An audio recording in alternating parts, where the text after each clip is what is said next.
What's up, guys? Welcome back to the Old Card Shop. Today we're going to do a pretty interesting episode. This one's going to be doing a little bit more of a deep dive, talking about some of the more long-term or potential viability of Magic the Gathering sealed product. Now, Magic the Gathering is one of the card games that I hold near and dear to my heart because it's the card game that I played and had the most exposure to for the longest time. But it's also one of the card games that right now, I think, while all the rest are booming, I don't want to say it's struggling, but it's certainly having some of it's feeling growing pains. And so we're coming up on Magic's 30th anniversary here soon.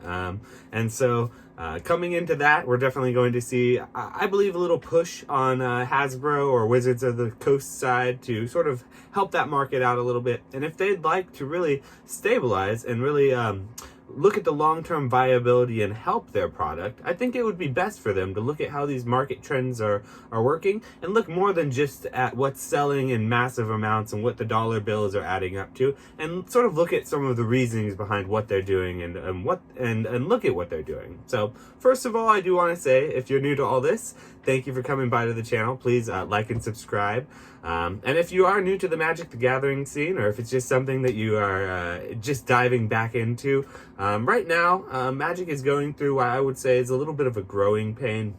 What I mean by that is, while the game is booming, they're about to release their online platform of Magic Arena. The sealed sort of collectible aspect, or the cardboard aspect that the game was built on, is both booming and busting at the same time. Now, what I mean by that is that while the product is selling right now at higher prices, i.e., vintage product is selling for Magic the Gathering for record-breaking prices, like a $500,000 sale for a Black Lotus just recently, and certain booster boxes spiking to well over what they were just less than a year ago. While that's sort of rising, and old cards and reserve list, or sort of limited cards that they've said they'd never reprint, are all skyrocketing in value because the game is, just like any other collectible, going through a bit of a boom right now. The modern product, people are typically a little more bare on, and while there is more of it out there in the world or out in the wild than you've ever been able to see before, and it's been more available, it's not necessarily as desirable for folks to sit, and they're not as comfortable, I believe, holding long-term positions on it. This is going to have some certain repercussions for the long term. Right now, as it stands, if you open a modern product, and this has always been the case, if you open up a product, you should not ever expect to get your retail value back if you were to resell the cards or sort of put it back onto the secondary market. It should always be a little under that box price. But for modern products, that wasn't always the case. You used to be able to open up cracked boxes and have a good chance of pulling some good cards that you know would be able to be desirable enough that you'd be able to, if you want, recoup some of your money by selling it or trading it off on the open market. And so these days, it just doesn't seem to be the case. While there are many cards that are worth lots of money, those cards are typically the most desirable collector's edition versions of those cards. So that's going to lead me to my next point. This is sort of where I think that Magic is finding some of its growing pains.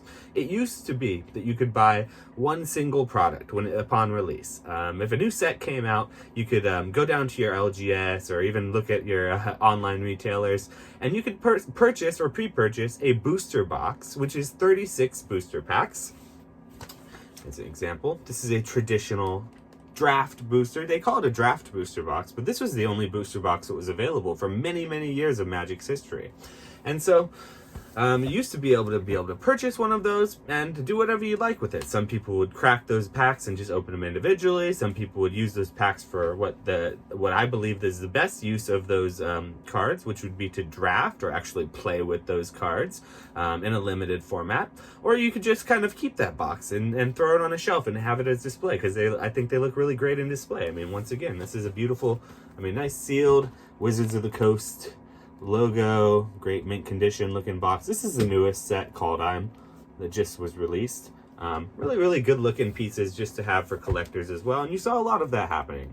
But now you have, not in addition to so just go back a year or so ago, it used to be that you could still, up until then, only purchase these draft booster boxes. But the demand, or for the want or desire for premium product for a new and growing format, which formats have always shaped the way that the game was designed and also played. A new and most popular format right now is called Commander, and it's a way to play the game with multiplayer, sort of with bigger decks, higher life totals, a slower pace of the game, and a slightly, I want to say, more casual aspect to it. And so the game has been sort of shaping around that. And so while the desire and while the want and demand for these premium cards is there for people's Commander decks, where you only run one of any particular card, so you sort of want the premium version of that card for that deck rather than having 4 versions as a playset, which is what the old way of thought was with the 60 card Magic. We're seeing a lot of these different products pop out due to demand. And so I believe Wizards was doing a good thing, thinking about what their customers were wanting and starting to offer these other products. And so one of the other products that is available that I think is really interesting are these things called collector's booster boxes. And so they started putting these out. I believe the first was Theros. Was it? Maybe it was Eldraine.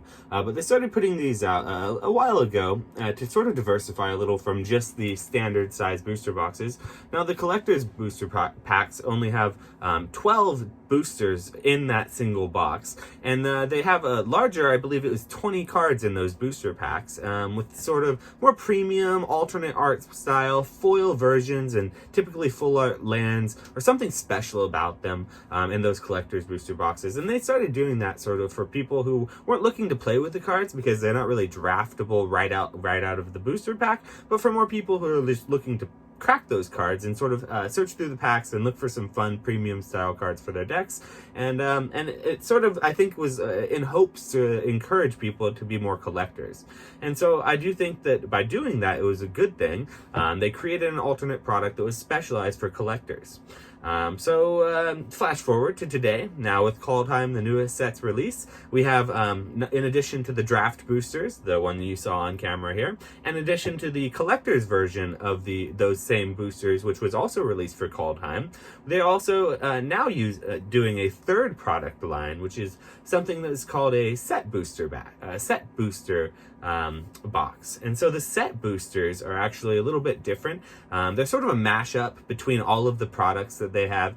They are neither all regular cards nor all premium cards, and you have a chance at something that's only in the set booster that's called the list. The list is a reprint of old cards that has like a new stamp of the list on the card. And so it's a really, really cool concept that gets old vintage cards back into the hands of newer players, but without having to do an actual reprint of those old cards in their own set. And this particular list in the Kaldheim newest set seems to be tweaked because they have done it in one other set before this. The first set was the previous set to Kaldheim. And so there have only been 2 renditions of this list, and this list has been tweaked for each case. And so in this particular case, the list for Kaldheim seems to be more themed for the set that's surrounding it. And so it is a ice-themed, snow-themed set. And so there's a lot of old throwback cards to other ice-themed sets they've done in the past to sort of thematically, I believe, tie things in a little more. So that made it a little nicer to see. It seems to be that's the case with the list in this particular box. But by introducing this third product, a lot of folks and a lot of collectors have sort of wondered why. There may be demand, and there probably is demand for it, and it's a sort of an interesting way to go about doing things, of getting more old cards in the hands of newer players without having to reprint those in their own master sets. But it doesn't necessarily make a lot of sense to diversify further between the collectors and the players, because while the list seems to be much more gosh, it's hard to even say who it's geared for, because it seems as if it's almost for more of the gamblers. Because in the set booster boxes, you're neither guaranteed really showcase rares nor regular rares. You will get both of them just by the nature of statistics, and they put everything into those booster packs. You have a chance at everything, and double rares, I think triple rares, you have a chance of whatever, but you just is the only one that you have access to the set boosters, or to the set lists in those boosters. And so that list, I feel like is the wild card there, and so that's for the gamblers at heart. And it does maybe bring a point that I'd like to sort of discuss as well is that with all these different products is, what does that mean for the long-term viability of collecting? And if you're a sealed collector who likes to purchase sealed products to put up on their shelf, if you're looking to put something away, what's the best one to choose? Well, that's really hard to say. There's a lot of speculation on that, but I definitely want to weigh in and give you my opinion on that, because I have thought lots on this particular subject. At first glance, I had sort of thought, because of the limited print run and the availability, which for the collector's boosters here, they only are released upon release and they don't ever get reprinted or made to demand. And so there's a set number of them out there. There may be, albeit a large amount of them, but there's only a set number. And so they are much more limited in a product. And so I thought initially upon release, because those are also the premium product for collectors, that would be the product to collect and sort of sit back and watch appreciate in gains. And that would be the one moving forward that people would have the most desire for. Upon thinking on it and sort of analyzing it and breaking it down and unpacking a little bit more, the more I think about it, the less I think that that's something that long-term collectors really want, or sealed collectors really want. And now hear me out. This is why. Now, at first, the collector's cards are in those particular products.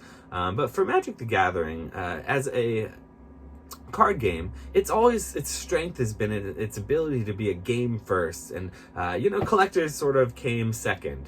Collecting was always great. You saw people building out binders occasionally, but most of what I know about the game is its strength was in its actual ability to play the game and its strength of gameplay.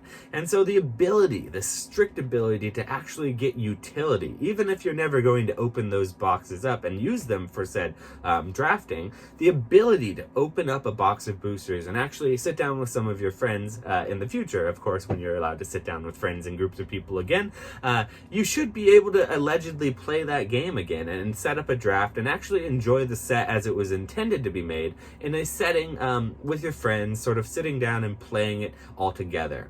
You can't do that with those collector's booster packs, and you can't do that with those set booster packs unless you take those cards out, build them into decks, and then play with them that way, which is of course always what lots of people do as well. But if you wanted to just break something out and take it as a box set, you could take something like this booster box, which has 36 booster packs in it. Every single player would get 3 booster packs. You could dish them out to some of your friends, open them up that night, sit down and play a really great, riveting game of Magic with the Kaldheim set, and see what the designers were really looking for when they were making that set. And in the future, that's something that in a box form, it's a box of nostalgia that you just can't get elsewhere. There is something to be said for cracking the packs and looking for those cool premium cards, which is something that the collector's boosters are great for right in the beginning of their release. But I think long-term wise, I actually want to make the argument that the best possible sealed product that there's going to be is going to continue to be those draft booster boxes. Now, I know this is a controversial product, but sort of concept for folks to have, because upon first glance, the limited supply premium product is always what you would think would appreciate the most in value as a collector's piece. But I think that just the utility of the product, of the sealed booster box, even if you're never going to use it, being able to look at that box and see it as a sealed box of game and a box of nostalgia there, it seems to be, for at least for me and my particular thoughts, seems to have more long-term viability and value when you're just looking at that particular product. And that's not even looking at the actual product inside of the box. If the product inside of the box, say something like Kaldheim, somewhere skyrockets along the way in its future, maybe certain cards stop being printed, or they decide not to print cards like they are now, just reprinting to oblivion, and they start printing different cards and making different cards and new mechanics. Some of the cards in this set, or any particular set, for example, can really go up more than something that's a little bit more diversified with those set boosters, which and those masters products, which are sort of a mix of reprints typically. And so typically speaking, I think that my particular stance is that the best sealed product in Magic the Gathering is continuing to be sealed draft booster boxes. And it's interesting to see, because we're seeing sort of a pull away from that in the most recent wave of distribution and what players are wanting. There's a lot of more emphasis on these draft and collect, or these set and these collector booster boxes, these specialty products. But I still want to say, I think the long-term viability of Magic the Gathering still is its strength of being able to be sat down and played with your friends. And so I still think that for most of you guys, if you're looking to buy a product, it's the cheapest product on the shelf right now, so to speak. If you want a sealed product as an entry-level sealed product, I think that draft booster boxes are one of the best ways that you can kind of get your feet wet. And if you open that box up and play with it, that's great. That's what it's intended to do. But if you don't open it up and you sit it there on your shelf, even if, you know, in the near future it's not too desirable, in the future you may look back at this time when you are able to get back with your friends and sort of play a game and open that box up and sort of sit down and think about the great times that you could have had, and then have some new great times. So I think that it's really a good thing to think about, is the long-term viability of these sealed products, because I think having so much of a diverse spread sort of makes people uncertain of what to buy, and with that uncertainty makes people hesitant, and that hesitance isn't necessarily a good thing. But myself personally, after thinking a lot on it, while I like those collectors boosters, I do think that the draft boosters, out of all of the product that is offered now, is sort of the best Magic the Gathering product that you can still buy, and I think it's underappreciated at this time. But I don't think that moving forward, or I don't think that in the future it will be underappreciated. I think it's something that's been steadily appreciated over time, and it's a tried and true product, the booster box, that I think will carry its weight and continue to really appreciate and value over time, especially when there's a great set like Kaldheim, which is a really great set.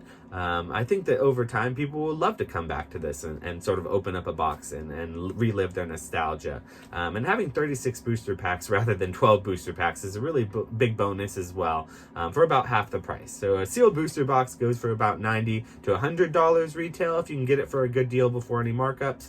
A sealed collector's booster box is about twice that. That's about $200 to $225. Once again, if you get it without retail markups or any other sort of secondary market markups. And the set booster boxes are just a little bit over that booster box draft booster retail. Those run for about $100 to $110, but those only, once again, have 30 booster packs rather than 36, and so there's sort of that trade-off you make as well. And so I hope you found this video to be informative. I know that I've enjoyed making it and sort of going into this topic a little bit more with you guys. Please drop a comment down below. I'd love to hear some of your comments on this. This is definitely not something that I feel like is set in stone, and I really want to have a good conversation about this with some of you in the comments. So if you have any opinions about this, please let me know. But I do think that the best possible product moving with Magic moving forward, and the thing that's going to carry in the future the best for folks and players, is going to be still the regular draft booster box, and I stand by that. So all right, thanks. Have a good day today, guys. I think I'll cut it off there. If you like this video, please drop a like and a subscribe, and look out for the next one. All right, have a good one. Bye.